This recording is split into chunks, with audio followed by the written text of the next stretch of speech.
na walimu wa kwaya wafundishe vizuri kwaya zao, kutunga nyimbo vizuri, wanakwaya kufika kwenye mazoezi.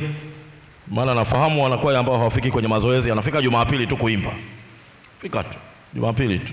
Kwa hiyo anavizia maneno hajayashika vizuri, akisikia anajua ni so, anaitikia kule kwenye so.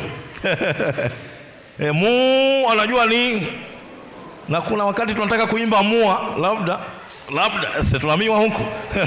Sasa wewe unavizia, mfike kwenye mazoezi ili mshike sawa sawa. Bwana Yesu asifiwe.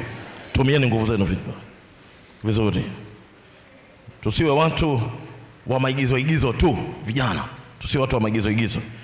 Kuta kijana mmoja anatembea na Biblia na kitabu cha nyimbo, kumbe hajui hata kuomba. Ana kitabu cha nyimbo, si utafikiri jamani ni mtu wa kiroho huyo. Anapita na kitabu cha nyimbo, kumbe ni maigizo tu, hata kuomba hajui. Sasa alipopita kwenye mtaa mmoja, kumbe watu wale walikuwa na mgonjwa ndani. Akasema jamani, kuna yule mtumishi, siku hizo wanaita mtumishi, anapita hapa, akipita tumuombe aingie amuombe kijana mgonjwa wetu. Akaingia pale mtumishi haya uingie, akaingia. Kumbe hajui kuomba. Alipofika pale akawaambia, haya fumbeni macho tuombe. Walipofumba macho akasema, Bwana ametoa na Bwana ametoa, jina la Bwana lihabarikiwe.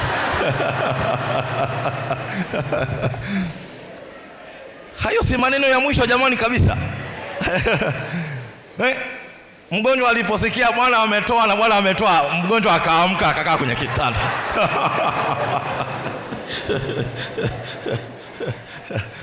Hata kama ingekuwa ni mimi ningeamka jamani. Ningeamka. Ni maneno ya mwisho kabisa, ya mwisho kule. Tusiwe watu wa kuigiza vijana. Tufanye mambo ya ukweli. Bwana asifiwe. Tusiwe watu wa kuigiza. Tusiwe watu wa kuigiza.